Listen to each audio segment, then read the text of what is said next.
পনির খেতে পছন্দ করেন না এমন মানুষের সংখ্যা বড্ড কম। আর এই পনির দিয়েই তৈরি করা যায় নানান স্বাদের রকমারি রান্না।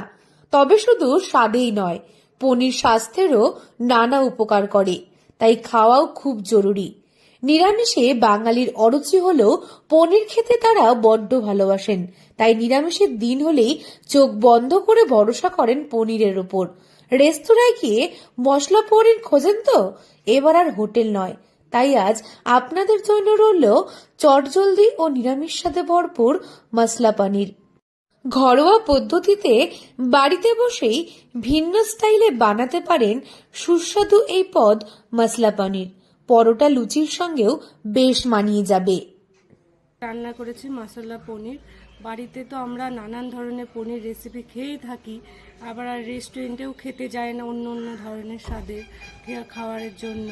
তো এই বাড়িতে আমরা আজকে করেছি মশলা পনির। এই রান্নাটা খেতে খুবই ভালো হয়, আর বাচ্চা বড়দের সবারই ভালো লাগে খেতে। এই রান্না হেলদি খাবার, এই রান্নাটা খুব টেস্টি হয়, পুষ্টিকর।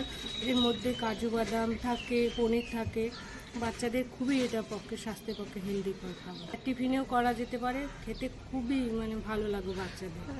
বাচ্চারা তো অন্য অন্য রকমের খাবার খেতে খুব পছন্দ করে, ভালোবাসে। তো এই রান্নাটা যদি ভালো খুবই ভালো লাগবে। প্রথমেই গ্যাসে কড়াই গরম করে তাতে একে একে এলাচ, লবঙ্গ, জায়ফল, স্টার অ্যানিস, বড় এলাচ, দারচিনি হালকা আঁচে গরম করে একটি পাত্রে নামিয়ে নিতে হবে। এবার কড়াইতে সাদা তেল গরম করে তাতে পরিমাণ মতন কাজু লালচে ভাবে ভেজে তুলে নিতে হবে। এবার ওই একই তেলে পরিমাণ মতন পনির হালকা লালচে ভাবে ভেজে নরমাল জলে ভিজিয়ে রাখতে হবে, এতে পনির নরম থাকে।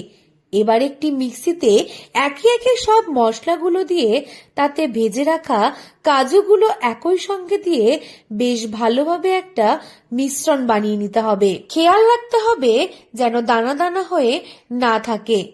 অপরদিকে ওই মিক্সিতেই টুকরো করে কেটে রাখা টমেটোগুলো দিয়ে ভালোভাবে ব্লেন্ড করে নিতে হবে। এবার কড়াইতে সর্ষের তেল গরম করে তাতে জিরে ফোড়ন দিয়ে একে একে আদা বাটা, লঙ্কা কুচি দিয়ে ভালোভাবে নেড়ে চেড়ে নিতে হবে। খেয়াল রাখতে হবে লঙ্কাগুলো যেন কোনোভাবেই পুড়ে না যায়। এরপর তাতে একে একে হলুদ গুঁড়ো, লঙ্কার গুঁড়ো ও ধনে গুঁড়ো দিয়ে বেশ ভালোভাবে মশলা ভেজে নিতে হবে। এরপর তাতে আগে থেকে পেস্ট করে রাখা টমেটো দিয়ে বেশ ভালোভাবে নেড়ে চেড়ে নিতে হবে। হালকা রং পরিবর্তন হলেই এবার তাতে লবণ ও সামান্য চিনি দিয়ে মশলা এবং কাজু দিয়ে তৈরি মিশ্রণটি ঢেলে আবারও ভালোভাবে নেড়ে চেড়ে কষিয়ে নিতে হবে বেশ কিছুক্ষণ ভাবে। খেয়াল রাখতে হবে গ্যাসের আঁচ যেন কোনোভাবেই বেশি না থাকে। এরপর তাতে 2 চামচ টক দই দিয়ে আবারও বেশ ভালোভাবে কষিয়ে নিতে হবে যতক্ষণ না পর্যন্ত মশলা থেকে তেল বেরোচ্ছে। মশলা কষে গেলেই পরিমাণ মতন জল দিয়ে আবারও ফুটে গেলেই জলে ডোবানো পনিরগুলো দিয়ে আবারও ভালোভাবে বেশ কিছুক্ষণ ফুটিয়ে নিতে হবে। খেয়াল রাখতে হবে জল যেন পরিমাণ মতোই দেওয়া হয়।